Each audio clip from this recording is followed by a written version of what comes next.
The New York Times just released an article about how younger Americans have increased their marijuana and psychedelic usage. In fact, there are more young people using these drugs today than ever before, according to their piece.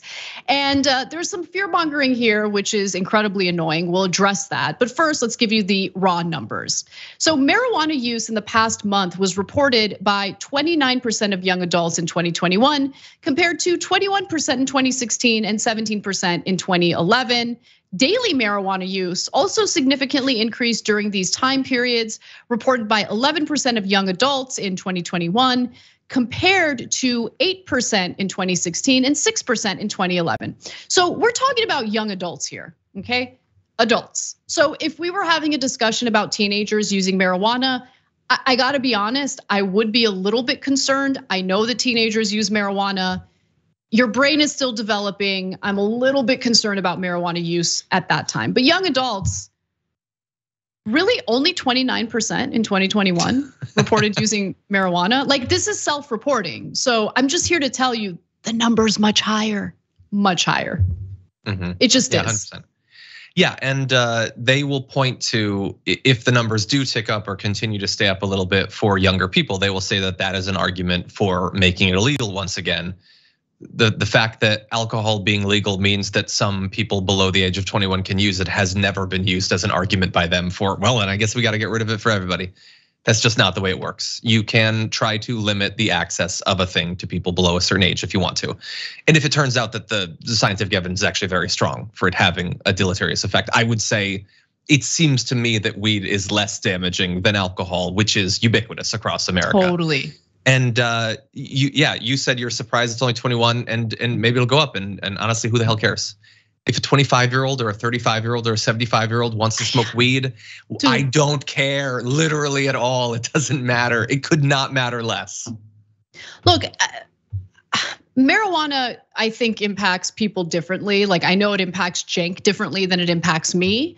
But that's to tell you that you can be a functioning adult who's like, to me, a drug is a problem when it starts to interfere with your life, when you're unable to do the things you need to do, when you're unable to get done the things you need to get done.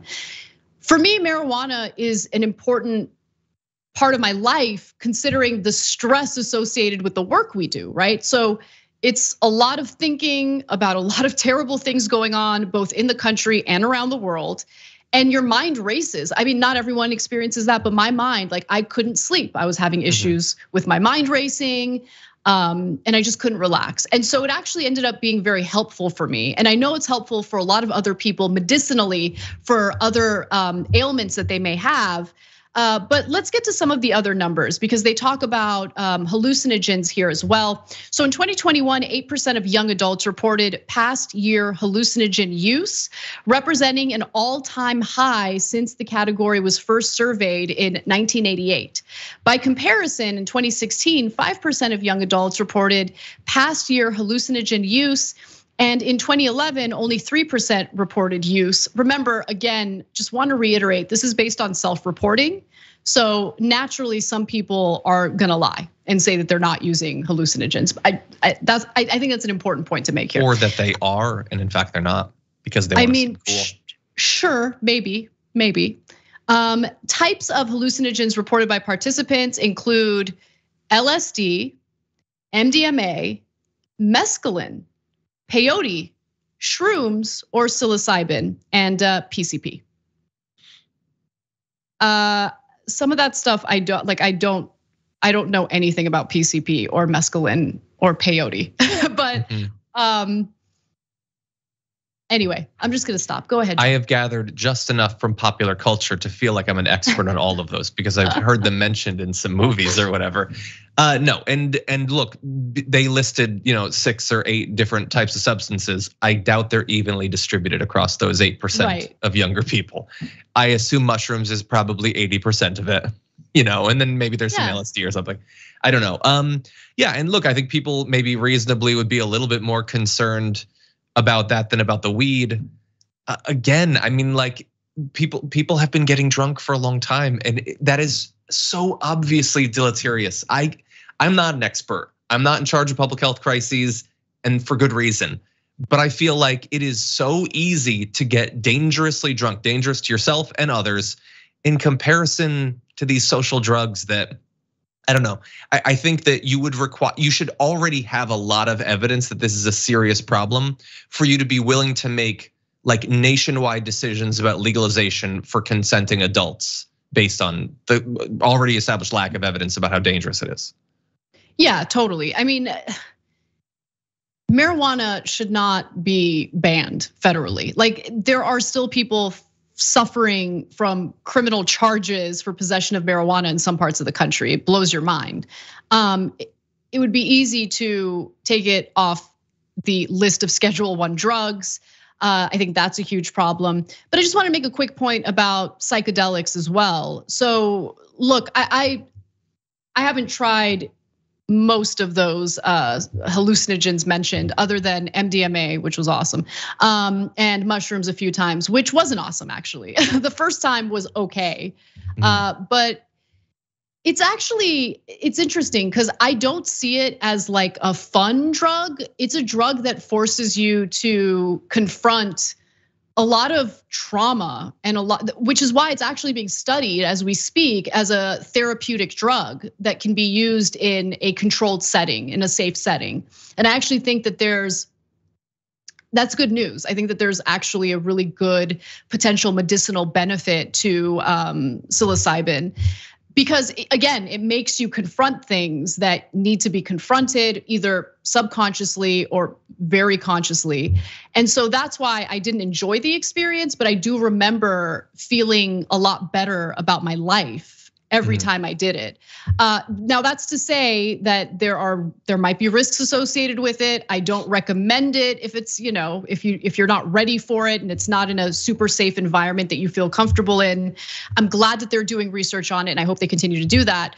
But the problem that I have is like kind of just lumping all those hallucinogens together as if they're the same. They're not.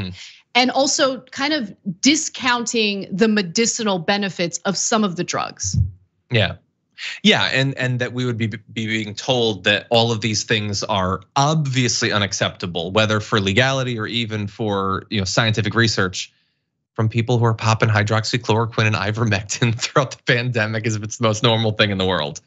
Such a great point. But the way that you describe the mushrooms specifically, the idea that this is something that specifically is designed to help you grow emotionally and perhaps even spiritually by digging deep within yourself and confronting things that you've avoided confronting. Is there any experience that would seem more obviously repugnant to a conservative than that? Yeah, like it's literally, it's wokeness as a substance you can consume, basically. Well, so I have a friend who recently did magic mushrooms, and it's interesting because the last time he did it, he realized that he was ready to forgive a family member who had wronged him in a pretty terrible way. And it helped him make amends with his family member. And that really like enriched his relationship with this family member. And it was like a really interesting story to hear. So again, I don't want to discount the potential psychological benefits that come along with some of the drugs listed. But it's typical like corporate media jargon, right? Like to just kind of PCP, magic mushrooms, MDMA, it's all the same. Yeah. We're not going to tell you what percentage of the respondents said that they use these particular drugs. We're not going to give you the breakdown. All the same, all bad. This is really bad news. It's being normalized. We need to do something about it. That was really the feel of this piece. And I think that that's actually pretty damaging, especially when it comes to just conventional wisdom about policy related to these drugs in the first place. Thanks for watching The Young Turks, really appreciate it. Another way to show support is through YouTube memberships. You'll get to interact with us more. There's live chat emojis, badges. You've got emojis of me, Anna, John, JR. So those are super fun. But you also get playback of our exclusive member only shows and specials right after they air. So all of that, all you gotta do is click that join button right underneath the video. Thank you.